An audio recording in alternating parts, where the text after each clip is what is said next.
Física avançada. Física nuclear.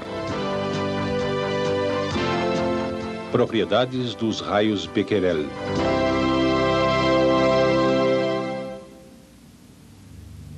Em 1º de março de 1896, Henri Becquerel descobriu uma forma misteriosa de radiação. Observou que o composto sulfato de potássio uranila emitia continuamente raios invisíveis que não podiam ser ligados ou desligados. A misteriosa radiação descoberta então se tornou conhecida por radioatividade. Becquerel verificou que uma fonte radioativa emitia radiação continuamente a uma taxa razoavelmente constante.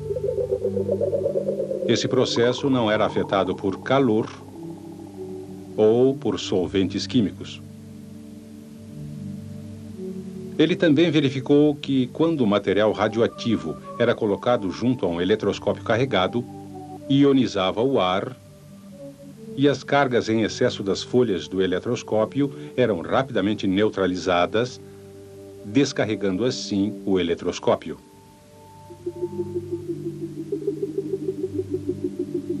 Pierre e Marie Curie aplicaram esse princípio para projetar um instrumento que usaram para medir a intensidade da fonte radioativa. A fonte de alimentação fazia com que uma placa adquirisse uma carga, enquanto a outra placa adquiria a carga oposta. Devido à distância entre as duas placas, normalmente não havia circulação de corrente e o medidor registrava 0. Os Curies acreditavam que quando uma fonte radioativa fosse colocada perto das placas, a radiação emitida pela fonte afetaria as moléculas do ar entre as placas. Por exemplo, quando um átomo específico interage com radiação, um elétron pode ser empurrado para fora do átomo, deixando para trás um íon carregado positivamente. Assim, formam-se muitas partículas carregadas entre as placas do aparelho. A placa carregada negativamente começa a perder elétrons, porque eles são atraídos para os íons. Enquanto isso, elétrons livres são atraídos para a placa positiva e chegam até ela. O fluxo de cargas através do ar permite que circule uma corrente pelo circuito.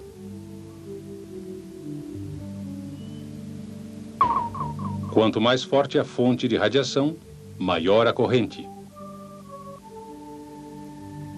Em 1899, Ernst Rutherford usou esse princípio para examinar a radiação emitida pelo urânio. Colocou absorvedores de folhas muito finas de alumínio perto de uma amostra de urânio e observou o medidor para ver se a leitura do detector se alterava. Observou que a leitura caía rapidamente quando as primeiras folhas eram adicionadas. Mas ao serem juntadas mais folhas, a taxa se reduzia bastante. Um gráfico mostra que a radiação cai muito, folha por folha, até que, depois de 4, ela se estabiliza. A partir desses resultados, Rutherford concluiu que a fonte radioativa deve estar emitindo pelo menos 2 tipos de radiação. Uma tinha uma capacidade de penetração muito pequena, que era completamente absorvida por várias camadas de folha de alumínio. A isso deu o nome radiação alfa. O segundo tipo conseguia penetrar uma espessura muito maior de folha de alumínio. Ele chamou isso de radiação beta. Um ano depois, o físico francês Paul Vallard mostrou que havia um terceiro tipo de radiação que tinha um poder de penetração muito maior que o beta, a radiação gama. Experiências posteriores revelaram que as radiações alfa, beta e gama têm outras diferenças. Uma fonte radioativa envolvida por uma blindagem de chumbo com uma única abertura de um lado produz um feixe de radiação. Quando um campo magnético é colocado perto da fonte, A radiação alfa se encurva ligeiramente em um sentido. A radiação beta se encurva consideravelmente no outro sentido. A radiação gama não é afetada, continuando em uma linha reta. Isso mostra que as radiações alfa e beta consistem de partículas que têm cargas opostas.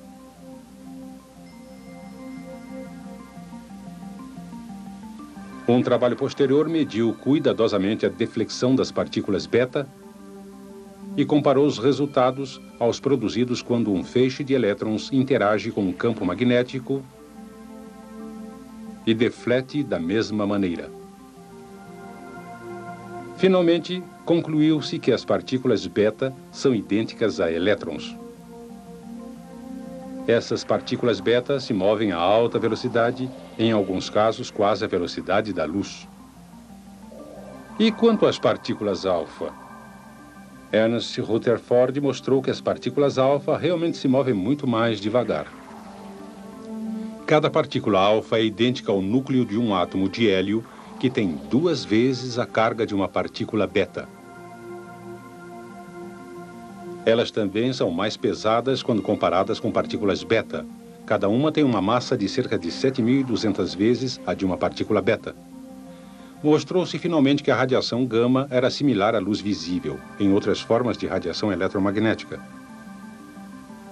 Ela não tem carga, nem massa, e se desloca à velocidade da luz. Em 1911, o físico escocês Charles Wilson desenvolveu um aparelho e obteve uma prova visível direta da radiação. A versão moderna consiste de um bloco de gelo seco em que é colocado um cilindro de plástico. Um anel de material absorvente no interior da vasilha é saturado com álcool. Quando uma fonte radioativa é inserida em uma abertura no cilindro e o aparelho é iluminado por uma fonte luminosa, logo se tornam visíveis rastros de vapor.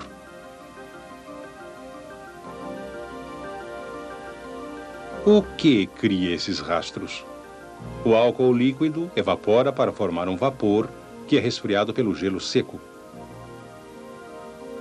Uma partícula de poeira, ou mesmo um íon, pode fazer as moléculas de vapor condensar, formando uma gotícula visível de álcool líquido.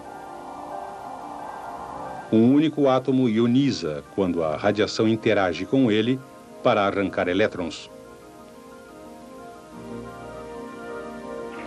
Como é muito grande, ocorrem diversas colisões dessas partículas alfa.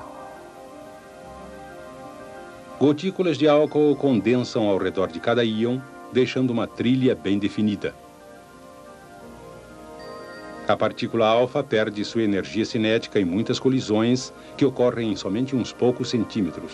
Sua trilha é relativamente curta e espessa. Por outro lado, a partícula beta, que é menor e mais rápida, se desloca mais entre colisões e, portanto, deixa uma trilha longa e estreita. Raios gama, que não são partículas, movimentam-se à velocidade da luz e só raramente interagem com átomos para formar íons. Portanto, eles deixam uma trilha longa e difícil de ver na câmara de neblina. Resumindo, os pesquisadores fizeram um excelente trabalho ao explorar e descrever diferentes tipos de radiação. Mas o que estava causando essa radiação? O que estava acontecendo dentro da matéria?